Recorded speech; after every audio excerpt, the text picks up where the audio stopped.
Hi, welcome to the email template. So this is to track your email marketing, uh, or your metrics for your email stuff. So this is your instructional video. So first thing you're going to want to do when you get access to this template is make a copy. This is all view only, so you're not going to be able to edit this straight away. So the first thing you're going to need to do is go to File. And if you want to use Google Docs, you can just do make a copy and save it wherever you need to. Or if you want to download it and use it in Excel, then you can go to download and just choose Excel there. So that's the first thing that you need to do. So I'm just going to do a very quick video just to show you how to use this tracker. So this is all for your broadcasts. If you want to use it for your autoresponders, you can as well. I mostly use this to track my broadcasts because those are the ones that are more, can be sort of hit and miss sometimes.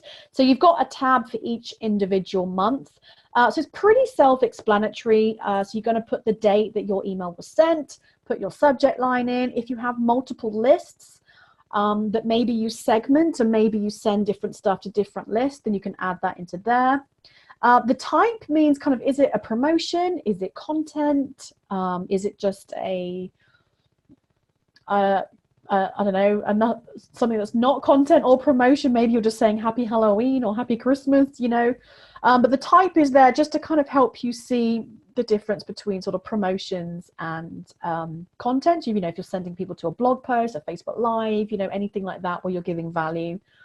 The offer is then, you know, so what are you offering in your product? So especially if it's a promotion email, you know, what's the product you're promoting, or are you promoting a lead magnet, you know, so you can put in what you're promoting and what the offer is there.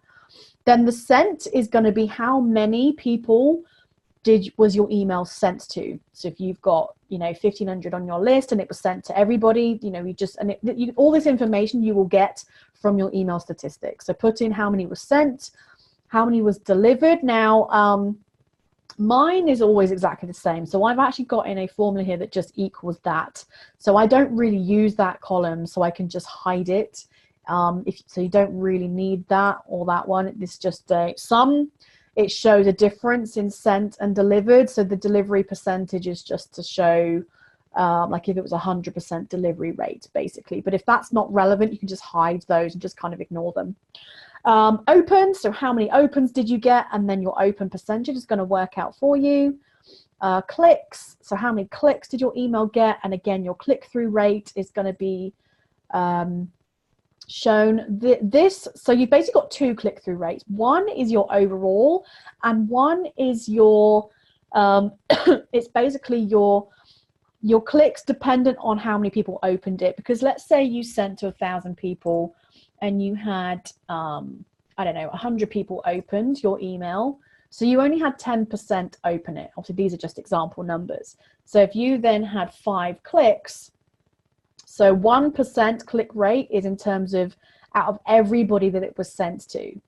But you actually had a 5% click-through rate based on 5 clicks from 100 opens. So you've got kind of 2 different metrics there to be able to see. Any unsubscribes, so put in how many an email generated from there. If you have any bounces, again, your autoresponder should give you that information. If you had any complaints, meaning somebody marked your email as spam, then that's there.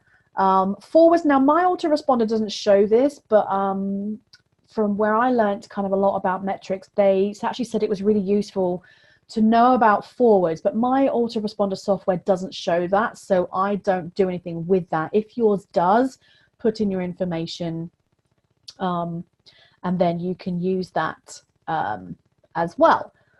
And then you've just got that for every single month. Now, obviously, if you don't, you know, if you've got space after this, if you don't use all of these rows, then I recommend you actually delete any that are left over, because then some of these totals down here on the bottom, if you've got some of these kind of empty rows, it's not going to show you the information. So if you've got any rows left over where you've got these formulas in, I recommend you delete them. And then, because this is basically giving you an average. So you've got an average open rate. So it needs sort of all the information filled in to be able to calculate.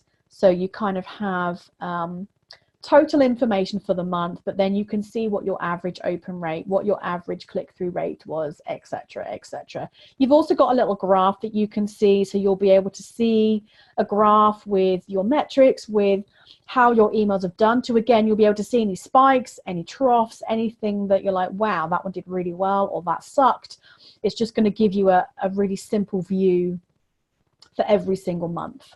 Okay, so I'm just going to take out that information for that. So you basically got that for every single month.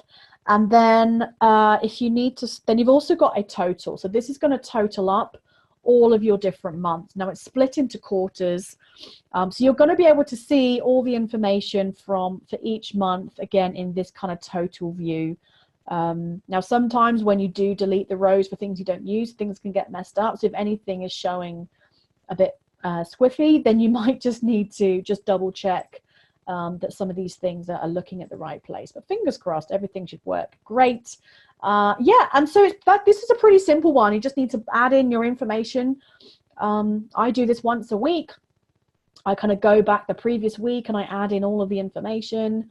And then the following Monday, and then every month I will go and I'll actually update everything based on that full month. But you can do it how you want to, how often you want to track it. Obviously it depends on how big your list is. You might need to, you know, update this kind of a couple of times a day, so you can just really see how well an email is doing.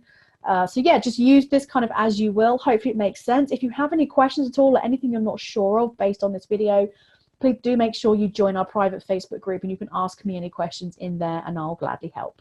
So happy email tracking, and I'll see you in the next video. Bye.